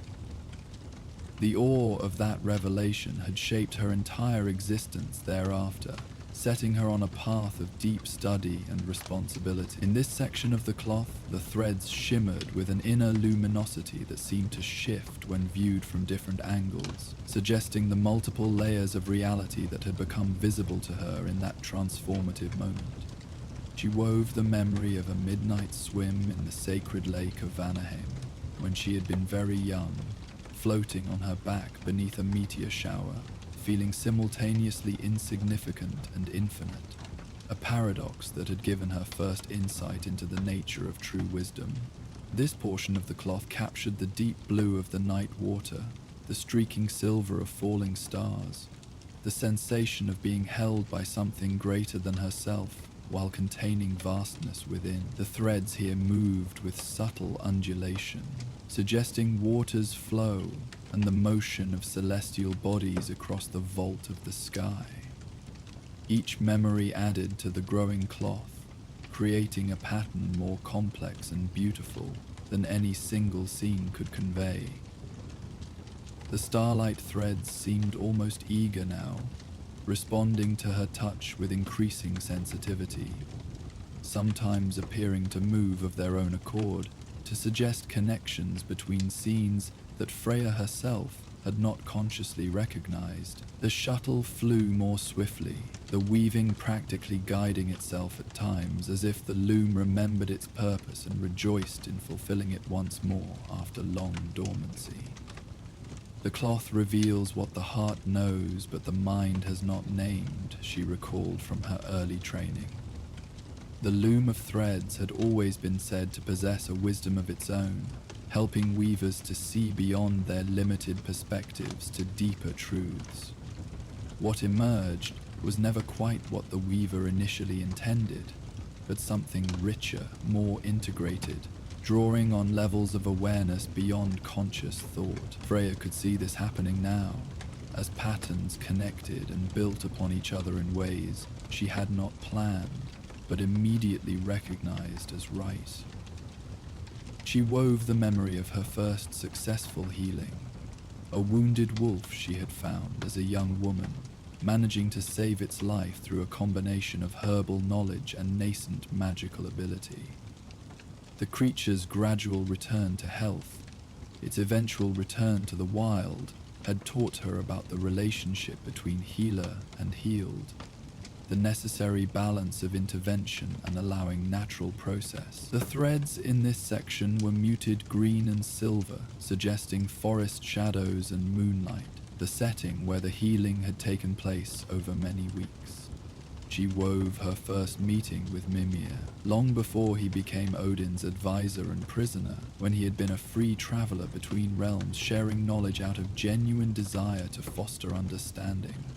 Their conversation beside a mountain spring had lasted from midday until midnight, ranging across subjects cosmic and mundane, serious and light-hearted. It had been a meeting of equals, of minds that approached knowledge with similar reverence if different methods. This section glowed with warm amber tones, suggesting the campfire that had illuminated their dialogue as night fell. She wove the moment. She had stood alone atop the highest peak in Jotunheim, having journeyed there to extend diplomatic connections between Vanir and Jotunar, watching the aurora borealis unfold across the northern sky in patterns the giants read as prophecy. The immensity of the landscape, the vastness of time suggested by ancient mountains, had granted perspective that helped her navigate the complex politics awaiting her return to Vanna. This section of the cloth captured the shifting greens and purples of the aurora, the stark white of snow-covered peaks, the sense of standing between earth and sky at a place of natural power. As the night reached its midpoint, Freya paused in her work, stretching to ease muscles that had grown stiff with concentration. The nightjar remained on its perch, occasionally preening its feathers, but keeping its bright gaze primarily on the developing cloth. The hilltop was utterly still, save for the gentle movement of the breeze through the standing stones, and the barely perceptible hum of magic emanating from the active loom. The stars overhead had shifted position, marking the passage of hours that had seemed like moments in the flow of weaving. It was in this moment of stillness that Freya became aware of another presence, not physical, but unmistakably real, a subtle shift in the energy of the sacred space that spoke of conscious attention. She turned slowly, scanning the circle of stones until her gaze fell upon a faint luminescence gathering near the eastern edge. The light seemed to draw substance from the ambient starlight, concentrating it into a form that grew gradually more defined, like fog coalescing into specific shapes. The light coalesced gradually into a form that was suggestive rather than definite, the general shape of a woman, tall and slender, with long hair that seemed to float as if underwater. Though the features remained indistinct, Freya recognized the presence immediately, a recognition that came from something deeper than vision. The particular quality of energy, the specific pattern of consciousness. These were unmistakable, as identifiable to her as a voice or face would be to ordinary senses. "Grandmother," she said softly, inclining her head in respect. "I did not expect to encounter you here." The word was both literal and honorary. Nerthus was indeed her ancestress, though separated by many generations, and also the spiritual forebear of all who followed the Vanir traditions of weaving, healing, and communion with the natural world. The luminous figure inclined her head in return, a gesture that somehow conveyed both acknowledgement and approval. Nerthus, goddess of peace and fertility, one of the most ancient and revered of the Vanir, had been dead for centuries by conventional reckoning, sacrificed during the war with the Aesir to create a magical barrier that had saved thousands of Vanir lives. Yet here, on this sacred hilltop under the stars, with the loom of threads active once more, the boundaries between life and death, present and past, seemed more permeable. What the Aesir would call a ghost, the Vanir understood as a natural continuation, consciousness freed from physical form, but not from connection or care. "Am I imagining you?" Freya asked, though she already knew the answer. The quality of the presence was too distinct, too characteristically Nerthus in its calm intensity to be a product of her own mind. Besides, the nightjar had shifted its attention to the luminous figure, head turned and eyes bright with recognition, confirming that the manifestation was not merely internal. The spirit made no reply in words, but Freya felt a gentle pressure against her consciousness, an invitation rather than an intrusion. Opening herself to it, she received not language but direct impression. Approval of her return to the old ways, pleasure at seeing the loom awakened, encouragement to continue the work she had begun.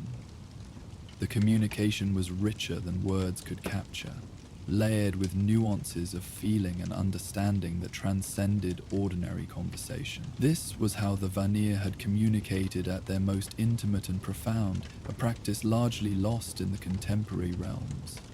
"I have been lost for so long," Freya admitted, the words coming more easily to this ancestral presence than they would have to any living being. "Consumed by grief, by rage, by the need for vengeance. I forgot what it meant to be Vanir, to seek balance, to understand that destruction and creation are aspects of the same force, that true power lies in knowing when to yield, when to persist, when to transform." Speaking these truths aloud brought a sense of release, an acknowledgement of how far she had strayed from her own nature in the aftermath of loss and betrayal. The spirit of Nerthus moved closer to the loom, ghostly hands hovering above the partially completed cloth. Freya felt another impression form in her mind. Recognition of the pattern she was creating, appreciation for its subtle complexity, and a gentle question about what was yet to come, what future intentions she planned to weave into the final sections of the cloth. The query carried no judgment, only genuine interest and an underlying encouragement to consider carefully what she would manifest. The future, Freya repeated, considering. I have been so fixated on the past, on what was taken from me, on what I lost through my own actions or inactions. I have barely allowed myself to consider what might yet be. This realization struck her with unexpected force. How narrowly she had defined herself by what had already occurred, how little thought she had given to possibilities that remained open before her. Her pursuit of vengeance against Kratos had been less about justice than about clinging to the past, refusing to acknowledge that what was lost could not be regained through violence or retribution. The nightjar, which had maintained respectful silence during this exchange, now sang out a series of notes that seemed to form a question of its own, echoing the spirit's inquiry. What future would she weave? What intentions would she set? What possibilities would she acknowledge and nurture with her focus? The bird's bright eyes reflected starlight, giving them an almost otherworldly appearance as they fixed upon her face, awaiting her response. Freya turned back to the loom, studying the pattern that had emerged thus far. The memories she had chosen to weave, moments of connection, of learning, of beauty amid struggle, already suggested a direction. They were not merely records of the past, but affirmations of values, of ways of being that she wished to reclaim and strengthen. The cloth spoke more truly of her essential nature than the vengeful figure she had become in recent times, driven by pain rather than purpose. I will weave healing, she said finally, decision crystallizing as she spoke it aloud. Not forgetting, never that, but integration, accepting all that has occurred as part of the whole cloth of existence, finding the meaning within even the darkest threads. This was not surrender, but transformation, not dismissing the significance of what had happened, but refusing to let it define all that might yet be. The path would not be easy.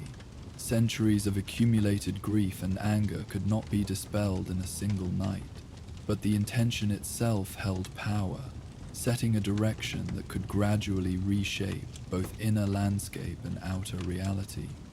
The spirit of Nerthus seemed to brighten slightly, approval radiating from her luminous form. The witnessing of intention was itself a form of strengthening in the Vanir understanding, shared consciousness providing foundation for manifestation. And I will weave purpose beyond vengeance, Freya continued, each word feeling like a step on a new path, unmapped but somehow right. There is so much knowledge I carry, so many abilities I have honed over centuries.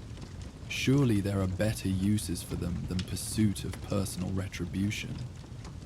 She thought of her talent for healing, her deep understanding of plants and their properties, her capacity to perceive and influence the subtle energies that flowed through all living things. These gifts had been given for creation and nurturing, not for destruction. Using them solely for vengeance was a distortion of their essential nature. The nightjar trilled, a sound like water over stones, clear and sweet in the night air. Its song seemed to affirm her words, adding its own voice to the declaration of intent, helping to anchor it more firmly in reality. In the traditions of the Vanir, such affirmations were considered part of the manifestation process. Intention spoken, witnessed, and acknowledged becoming more powerful through each step. And connection, Freya concluded, the word emerging with quiet certainty. I have isolated myself for too long, first as protection, then as punishment. But the Vanir understood that wisdom grows through exchange, that strength comes through relationship, that healing happens in community. I will open myself to possibility again, even knowing the risks. This final intention felt both the simplest and the most challenging, to allow herself vulnerability after so long behind barriers of anger, pride, and fear. Yet it also felt the most essential, the foundation upon which the others would build. The spirit of Nerthus inclined her head one final time, then began to fade, her purpose apparently fulfilled. As the luminescence dispersed, returning to the ambient magic of the hilltop, Freya felt a gentle touch against her consciousness.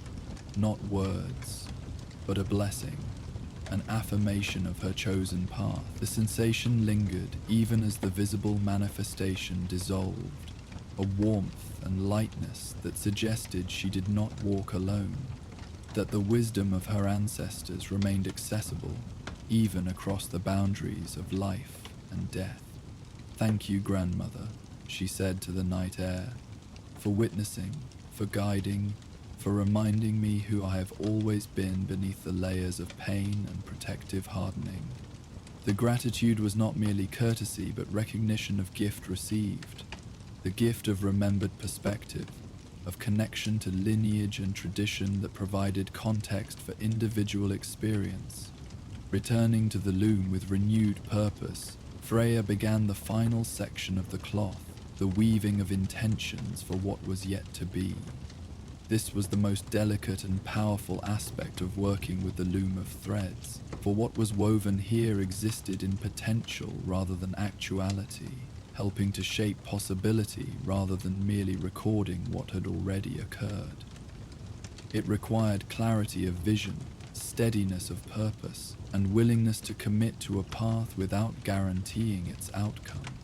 In the tradition of her people, such intentions were represented not through literal scenes, but through symbolic patterns, abstract formations that captured the essence of the desired state or direction.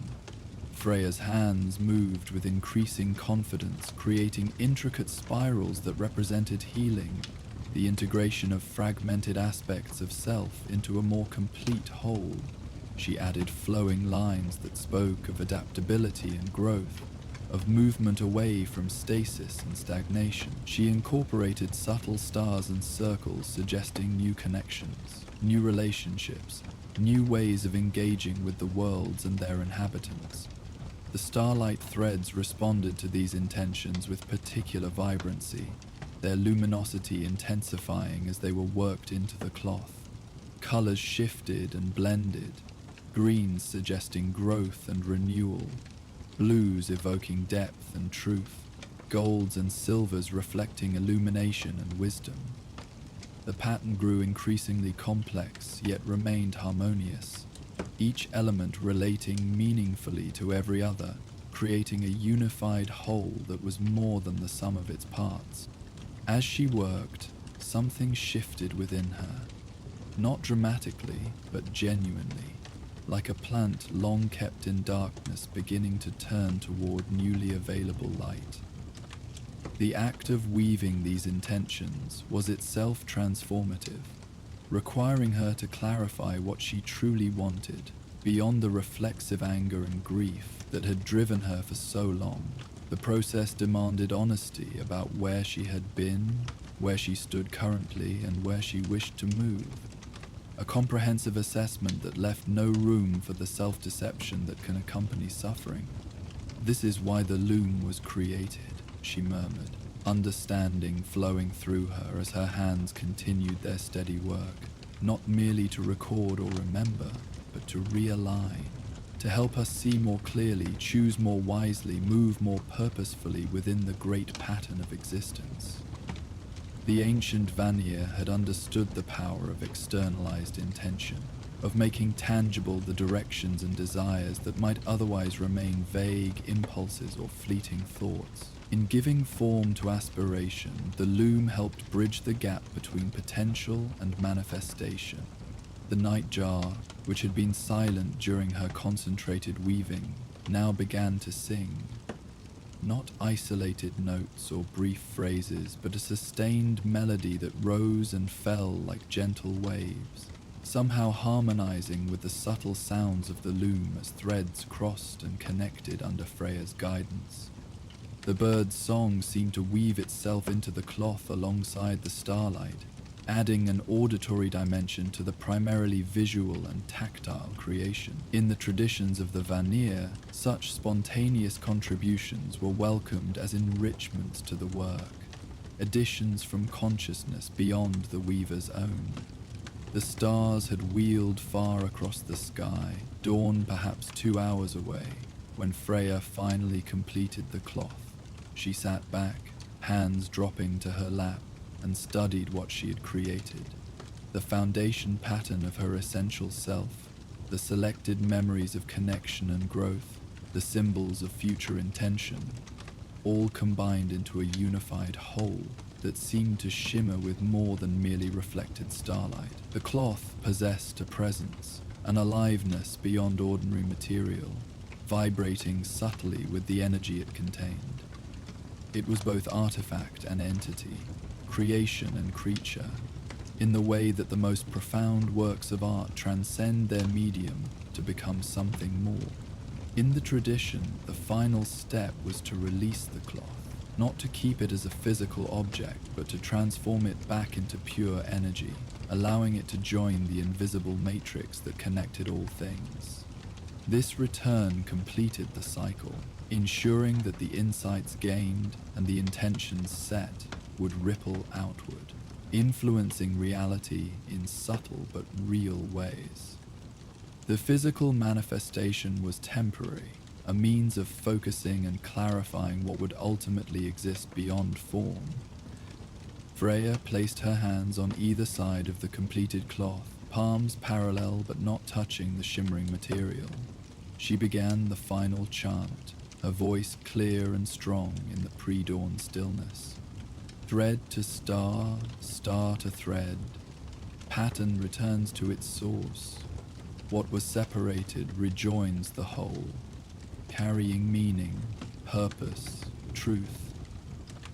I release what has been woven, not to lose it, but to share it, not to end its journey, but to begin its true work. As the final words left her lips, the cloth began to glow more intensely, the starlight threads awakening to their original nature. Gradually, the material grew transparent, the intricate pattern remaining visible even as its substance transformed from physical to energetic. In a final luminous pulse, the cloth dissolved completely, tiny motes of light spiraling upward to rejoin the stars from which they had been temporarily borrowed. The pattern itself seemed to linger momentarily in the air, a ghostly imprint visible more to inner than outer eye, before dispersing into the ambient energy of the hilltop. The loom stood empty once more, though not dormant as it had been upon her arrival. A subtle energy continued to flow through its ancient wood, a readiness that suggested it might not need to wait centuries before its next use. The awakening Freya had initiated would persist, available to others who might find their way to this sacred place, drawn by needs similar to those that had guided her here. Freya remained seated, eyes closed, allowing the experience to settle within her.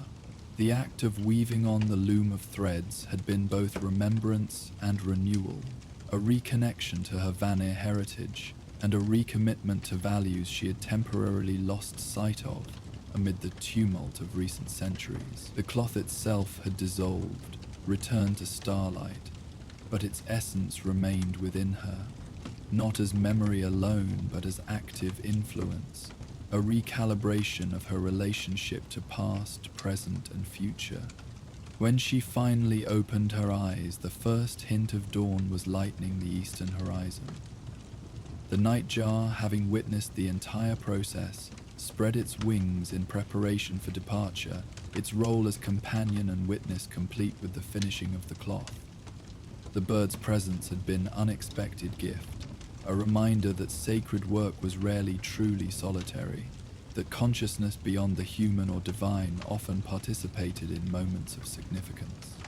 "Thank you for your company, little one," Freya said softly, "and for your song." The words were simple but sincere, acknowledging the value of witnessing presence that asks nothing but offers much through its attentive being. The bird trilled once more, then launched itself from the stone, flying not toward the shelter of the forest as might be expected with daylight approaching, but upward in a spiraling path that carried it out of sight among the fading stars. The unusual flight path confirmed what Freya had suspected, that her feathered companion had been more than an ordinary nightjar, perhaps a manifestation of the hilltop's resident consciousness, or a messenger from realms beyond ordinary perception. Freya smiled, recognizing that her nocturnal companion had perhaps been more than an ordinary bird, one of the many forms that the spirits of this sacred place might adopt to observe or interact with visitors. The Vanir had never drawn rigid distinctions between categories of beings the way the Aesir did. In their understanding, consciousness flowed through all things, merely expressing itself differently according to form and function. A bird might carry wisdom as profound as any god if one had ears to hear and heart to understand. Rising from her seated position, Freya approached the loom one final time, running her fingers lightly over its frame in gratitude and farewell. "Sleep again if you must," she told it, "but not for so long this time. I will return, and perhaps others will find their way here as well, drawn by the need to remember, to understand, to transform." The promise felt right, a commitment to maintain connection with this aspect of her heritage, rather than abandoning it again to silence and forgetting. The first direct rays of sunlight crested the eastern hills as Freya began her descent, illuminating the circle of standing stones and the ancient loom at their center. The hilltop looked ordinary again in the clear light of day, just weathered stones and an old wooden structure atop a natural elevation. Yet Freya carried within her the reality of what had transpired, the subtle but significant shift in her orientation toward past, present, and future. The path downhill seemed easier than her ascent had been, though whether this was due to the growing light or her own lightened spirit she could not say. The forest welcomed her back with morning sounds, birds awakening, small creatures moving through underbrush, leaves rustling in the gentle breath of dawn, life continuing its cycles as it had before her arrival and would after her departure, indifferent to the dramas of gods, yet intimately connected to the balance or imbalance they created through their choices. As she walked, Freya felt the intentions she had woven beginning their work within her, not dramatically but persistently, like seeds sending out the first delicate roots. There would be challenges ahead, certainly. The path of healing was rarely straight or simple, and the habits of centuries could not be transformed in a single night of starlit weaving. But she had set her course with clear sight and genuine commitment, and that was no small thing. The direction itself mattered more than the pace of travel, or the inevitable detours along the way. Halfway down the hill, she paused at a natural overlook that offered a view across the valley below, already bright with morning light.